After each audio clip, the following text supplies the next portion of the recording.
Not long ago, a brand new pickup truck was the ultimate Canadian status symbol. It sat gleaming in the driveway, hauled the boat to the lake every summer, and quietly told the whole neighborhood one thing: you had made it. From the oil fields of Alberta to the suburbs of Ontario, the full-size pickup wasn't just a vehicle. It was a statement. It was proof that hard work paid off in this country. But in 2026, something strange is happening across Canada. Walk onto a dealership lot in Calgary or Edmonton or Mississauga, and you'll see the same picture repeating itself. Rows of shiny, fully loaded pickup trucks, the kind that used to sell themselves, just sitting there, week after week. Nobody is buying them. And these same trucks now wear a price tag that would have been unthinkable a few years ago, $70,000, and often much more. So what happened? How did the vehicle that defined the Canadian dream become the truck that nobody wants?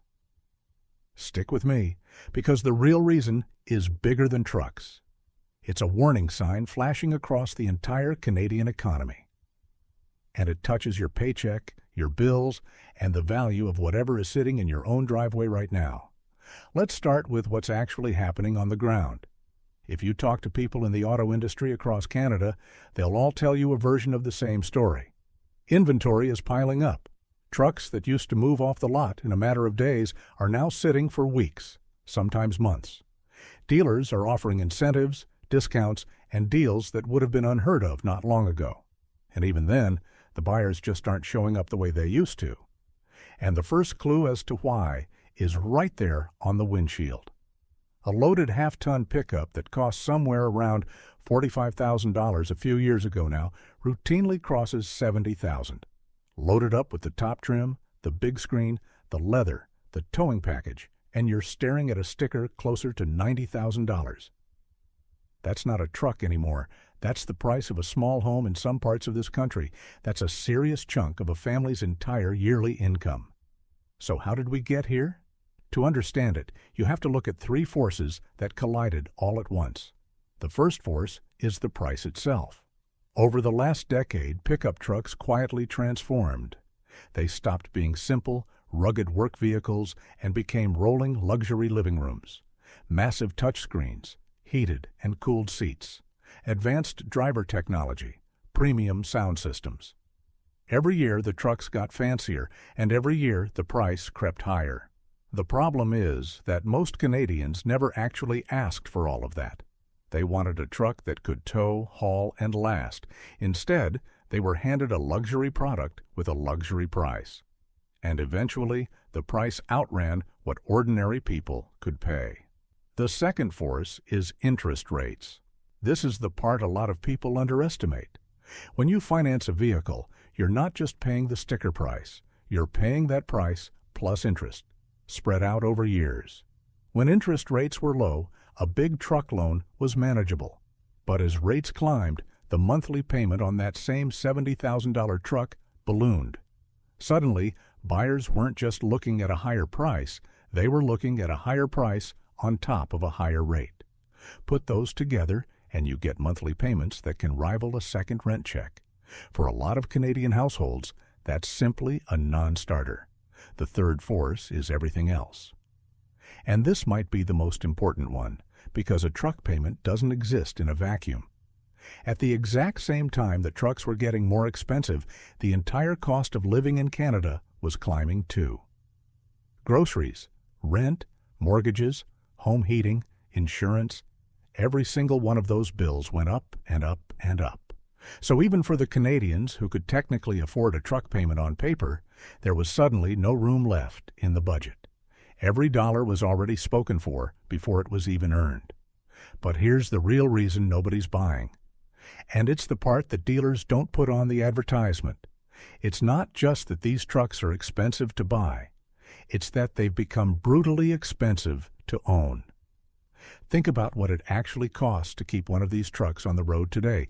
Insurance premiums on large, high-value vehicles have surged, and in some provinces, they've become genuinely painful. Fuel costs eat into every long commute and every road trip. And when something goes wrong, when a sensor fails, or the transmission acts up, or the technology glitches, The repair bill on a modern computer-packed truck can be absolutely staggering. We're talking about repair costs that can run into the thousands of dollars for a single job. So Canadians did the math. They added up the payment, the insurance, the fuel, and the looming repair bills, and the number they landed on was terrifying. And in that moment, the truck stopped being a symbol of success. It started looking like a financial trap, a machine designed to slowly drain your bank account month after month, whether you drove it or not. Let me paint you a picture. Imagine a tradesperson living just outside Edmonton. A few years ago, upgrading to a brand new truck every few years was simply what you did. It was part of the job.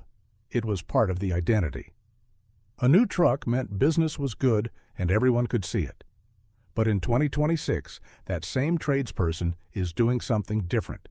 They're holding on to their old truck. They're nursing it through one more Canadian winter, fixing what breaks, and putting off the upgrade because the payment on a new one would swallow their entire profit margin. The truck that used to signal success now signals risk. Now, multiply that one story by hundreds of thousands of Canadians, making the exact same calculation. That's why the lots are full. That's why the $70,000 pickups are just sitting there, gathering dust under gray Canadian skies. And this is where the story gets bigger than trucks.